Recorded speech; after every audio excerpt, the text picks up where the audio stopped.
Ito na mga kababayan ang kaabang-abang na balita.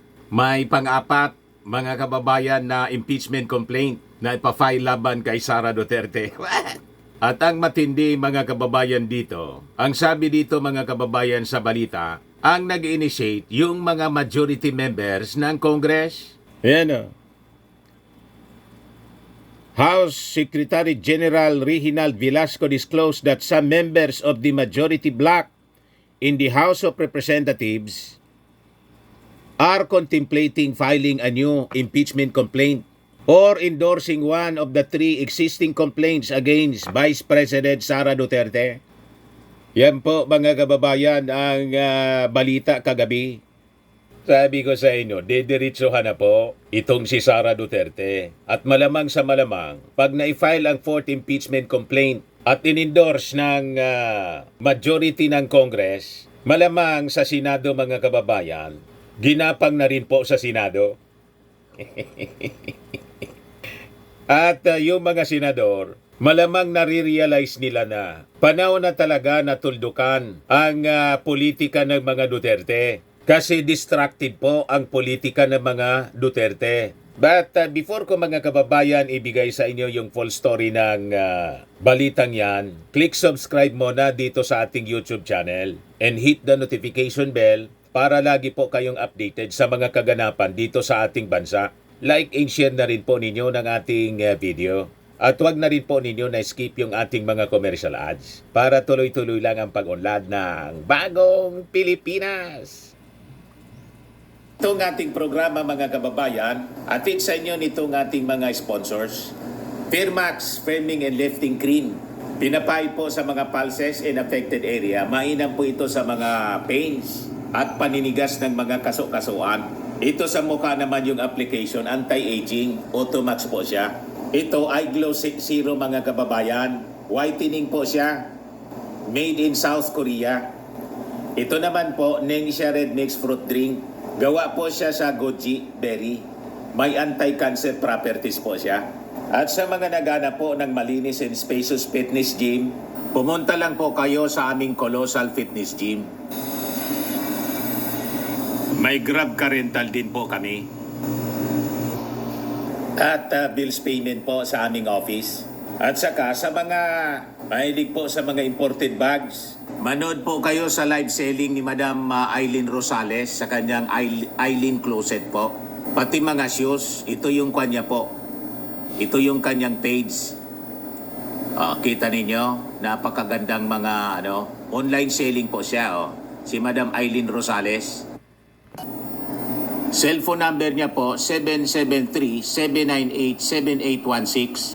Balik tayo po dito sa ating balita. So ito mga kababayan ang sinabi kahapon ni House Secretary General Reginaldo Velasco. So sabi po ni Velasco, some members of the majority bloc in the House of Representatives are contemplating filing a new impeachment complaint or endorsing one of the three existing complaints against Vice President Sara Duterte. Pinag-aaralan siguro nila, kaya hindi pa po ito sinisend sa opisina ng ating Speaker of the House, si Martin Romualdez. Siyempre, may instruction si Martin. Tingnan mo na anya ninyo, itong mga final ng iba-ibang grupo, una galing mga kababayan sa Akbayan. Kung uubra ba ang kanilang impeachment complaint, then yung pangalawa, yung galing sa Makabayan Bloc, na rival group ng Akbayan. Ngayon, yung third impeachment, final mga kababayan ng coalition ng mga Catholic organization at in-endorse ng congressman from Camarines Sur, si Congressman Bordado. Siyempre, lahat ng ito mga kababayan, tiningnan para niyang may ina itong mga impeachment complaints. Kaya parang makikita ninyo, the majority members of Congress, malamig po. Di ba sa mga interviews? Yung mga members ng Quadcom, basta yung majority members ng Congress, malamig dun sa mga impeachment complaints na final. And here comes the story mga kababayan, the breaking news kahapon, that a fourth impeachment complaint is being contemplated. So malamang after thorough review Although hindi pa yung nagre-review nito, officially yung Justice Committee, siyempre majority ng members ng Congress, yung mga members ng majority may naka-obtain na po ng kopya. May naanya itong mga articles of impeachment na nakapalaman dito sa 3 impeachment complaints. O ito na ngayon mga kababayan yung balita that a 4th impeachment complaint will be filed maybe sa Monday mga kababayan. Siyempre sigurista po ang ating mga members ng majority na pag kanilang in-endorse, ma-impeach mga kababayan si Sara. At pag halimbawa na impeach nila sa Congress si Sara, mako-convict si Sara mga kababayan sa Senado. At parte niyan ang gapangan. Di ba? We know that any impeachment complaint, kuwan po siya, politika, pag walang support po sa majority from different political groups, lalo na sa Senado, yung mga magkakaalyado, hindi man po magtatagumpay ang isang impeachment case. So ito na ngayon mga kababayan ang balita. At once ito in-endorse ng majority, alam na natin, the sword of Damocles, bibitawan na po laban kay Sara Duterte. Kasi kitang-kita naman po na talagang unfit siya to hold any public office. Kinamuti po yung kinamuti yung pondo ng gobyerno po at ayaw ng accountability. Napaka-arugante mga kababayan ng imbitahan ng Kongreso. At hindi lang yun, yung kanyang pagbabanta sa first couple at saka kay Martin Romualdez, hindi pwede yon palampasin mga kababayan natin. Kasi pag pinalampas natin yan, hindi pinapanagot si Sara Duterte, it will be a very very bad precedent. Labas natin mga kababayan, Banana Republic, hindi na tayo irerespeto ng international community. Pinahiya mga kababayan ni Sara Duterte ang buong Pilipinas, ang mga mamamayang Filipino, ang pagkatao ng mga Filipino sa kanyang ginawang open threat to kill the first couple at saka si Martin Romualdez. Yes, sabi dito sa balita, Velasco also noted that 3 session days had already passed since the first impeachment complaint was filed. Ngayon, under the rules, impeachment complaints will be referred by the Office of the Secretary General to the Office of the Speaker. Pero hanggang ngayon, hindi pa po nire-refer ng Office of the Secretary yung 3 impeachment complaint. Ngayon, magtataka kayo. Bakit? Siyempre, may instruction nun si Martin Romualdez, si Speaker Martin. Tingnan niya ninyo muna kung uubra ba yan ang mga impeachment complaint. Dapat pag gumalaw tayo, sigurado. And siyempre, yung mga members ng Congress, including Speaker Martin, may mga kausap din sa leadership ng Senado. Malamang si Chis Escudero or other pro-administration senators. O kayo anya dyan sa Senado, ang assignment ninyo ay kumbinsihin ang inyong mga kasama na once na i-transmit namin from Congress ang impeachment sa Senado for trial, siguradong may majority tayo na papanig sa conviction.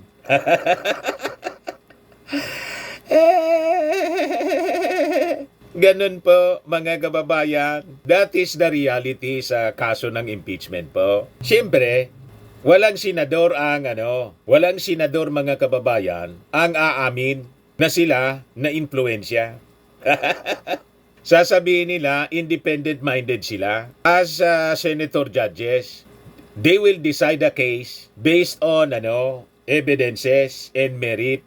The merit of the case, alangan man po, aamin yung mga senador. Hindi yan aamin. At sabi ko nga po mga kababayan, bawat isa sa mga senador may kanya-kanyang ambisyon yan. Kaya nga mga independent republic.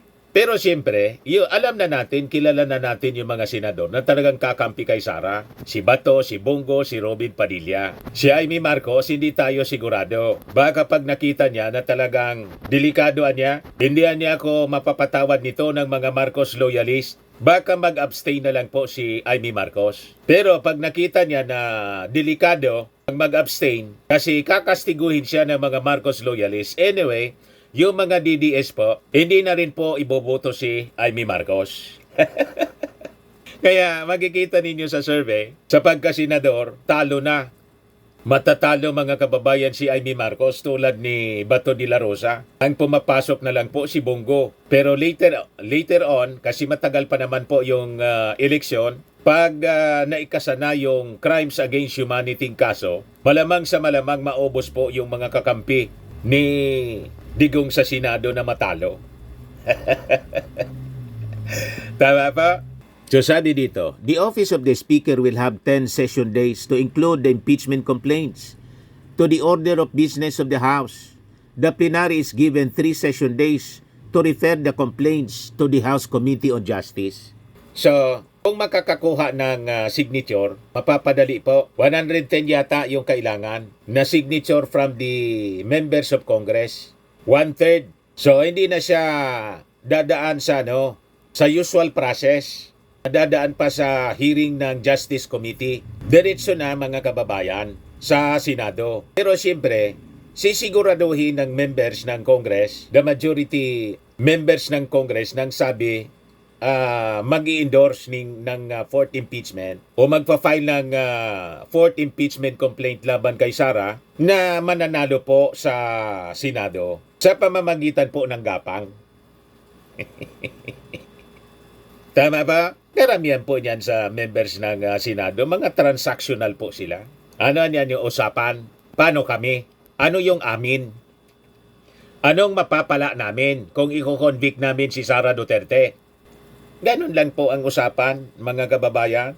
At sabi nga natin, lalo pa na pabantot ng pabantot po si Sara, malamang sa malamang, iiwas na sa kanya ang majority ng members ng Senado other than si Bongo, si Bato, yung mga hardliner, saka si Robin Padilla. Mga loyal lieutenant sila, mga kababayan, ni Digong. So be it. Basta tayo na mga sumusuporta sa ating Pangulong Bongbong Marcos, alam na natin yung ating gagawin sa 2025. Uubusin natin sila, mga kababayan, kasama na si Super Ate Amy Marcos. Kailangan kastiguhin natin kasama si Amy Marcos para po magising. Kailangan matalo si Amy Marcos para hindi na siya umulit pa sa kanyang pagkakamali. Anyway, ang power mga kababayan na binagay natin sa kanila, pahiraman lang po. Ang ultimate power nandito po sa atin. We are the government of the people, from the people, for the people. And the power, mga kababayan, emanates from the people. So sabi dito, the plenary is given 3 session days to refer the complaints to the House Committee on Justice. The Justice Committee will conduct hearings to determine if the complaints are sufficient in form and substance. A vote of at least 1/3 of the total membership of the House is needed to impeach Duterte. If the required vote is achieved, an article of impeachment will be submitted to the Senate, which will conduct an impeachment trial. A 2/3 vote of all members of the Senate is needed to remove Duterte from office. Yun mga kababayan ang critical. Kaya siguro ang Congress hindi minamadali ang pag-endorse ng impeachment complaint sa Senado. Kasi may mga backdoor discussions yan mga kababayan. Habang nasa recess yung Congress, malamang sa malamang, the majority of the members ng Congress na hindi pa rin nag-endorse nito at ngayon naisip nila na mag-file ng fourth impeachment complaint, kausap na po yung majority ng mga senator judges, mga senador natin. May mga usap-usap na yan. Sa kanya, pare, ano yung masasabi mo dito? Mga politiko yan mga kababayan. Alam na. Kindat pa lang po, alam na. Yung mga strength and weaknesses, mga kababayan ng bawat isa, alam na yan. So ang aabangan natin, once halimbawa, the majority members ng Congress nag-endorse na nito, magbabago ba yung posisyon ng ating Pangulong Bongbong Marcos? Magsasalita pa rin ba yung ating Pangulo? Na uulitin niya yung una niyang sinabi na ang impeachment complaint niya laban kay Sara, anyway si Sara is unimportant. Madaling sabi, sa interpretation natin, si Sara wala mang kwentang tao. Di ba? Pag ang isang tao ay unimportant, walang kwenta. Ikaw niya, Mr. Maravillas, hindi man yan yung sinabi ng Pangulo. Ang sinabi ng Pangulo, alam ko naman, alam ninyo naman. Sabi ng ating Pangulo, Sara is unimportant. Interpretation ko lang po, na pag sinabi ng isang tao, na ang isang tao is unimportant, walang kwenta.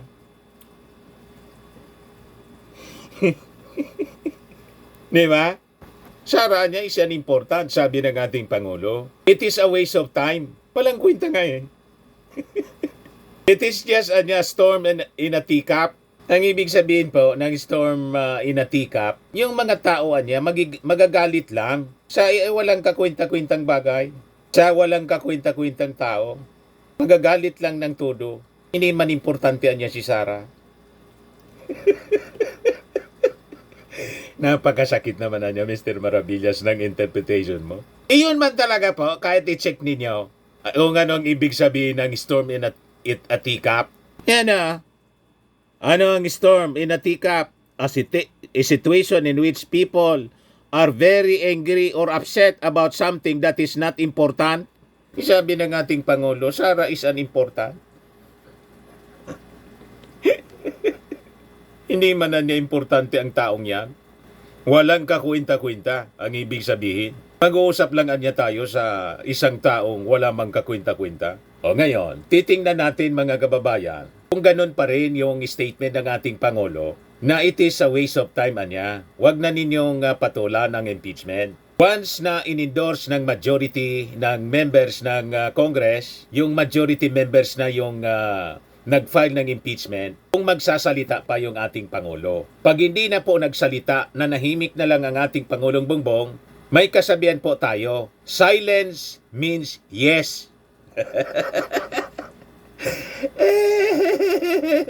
O, di ba? Hindi na kailangan magsalita pa yung Pangulo, kundi mananahimik na lang siya. Kasi silence means yes, sige na niya. Pag nanahimik na yung ating Pangulo, malamang sa malamang, diretso nang ma-impeach si Sara, makonvict sa Senado.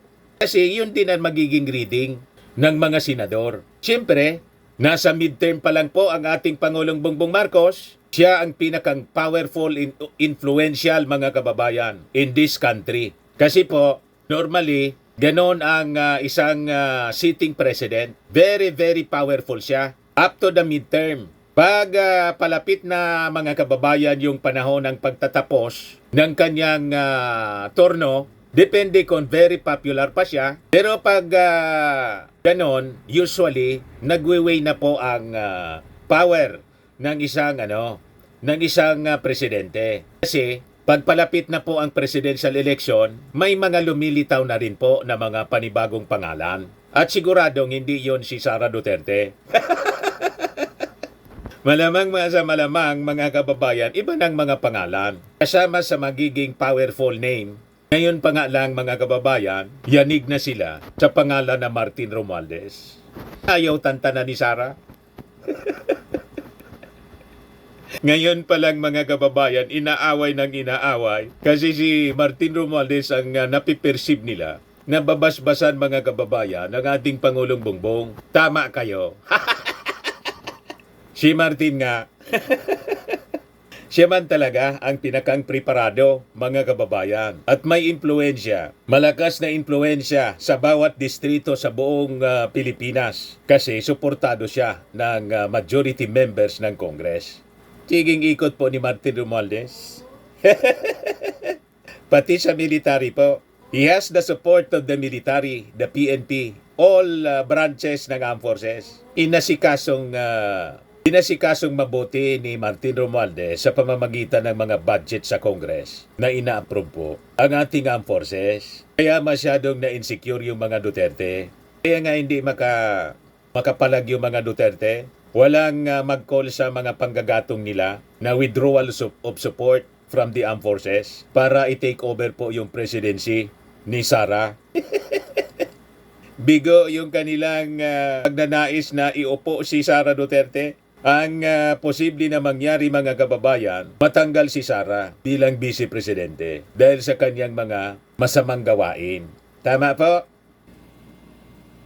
Mga naghanap ng malinis and spacious fitness gym, pumunta lang po kayo sa aming Colossal Fitness Gym. We also offer Grab Car Rental with our brand new 2023 model ng Toyota Innova. We also accept booking for those who are planning to travel via PAL, Cebu Pacific, and other airline companies, local and international, and bills payment for Meralco Bills, PLDT, Aleco Bills, etc. Ang Colossal Fitness Gym is located at 3rd floor Security Bank Building, Landco Business Park, Legazpi City, Albay. For inquiries, look for Chilon Maravillas. Contact number 0966-802-0949. Yan yung aming Innova. Lagi na pong matao sa amin. Pati mga foreigners po, tingnan ninyo, mga British tourists sila. Ang lalaki ng katawan na, mga kababayan, nag-gym sa amin. Ito naman po, Indian National. Ito mga mga European sila. Ito naman yung bago naming product na binibenta online, Eye Glow Serum. Whitening po siya galing sa South Korea. Tingnan ninyo yung epekto sa aking anak na architect entrepreneur, Riz Maravillas. For inquiries, look for Riz Maravillas on FB. Ito naman po, Firmax Firming and Lifting Cream. Pinapahid po ito sa mga pulses and affected area. Mainam po ito sa mga pains at paninigas na mga kasukasuan.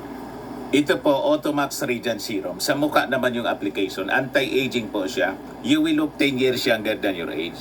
Sa mga cancer patients naman po, baka lang gusto ninyo itong itry. Nengxia Red Mix Fruit Drink. Hindi man po siya gamot, food supplement siya. Kaya lang, gawa siya mga kababayan sa goji berry. Yung goji berry may anti-cancer properties. Yung mga inquiries ninyo, dumiretso na lang kayo sa aming messenger sa Facebook para masagot namin agad. Ayos po, ako po si Dante Maravillas. Bye-bye. God bless.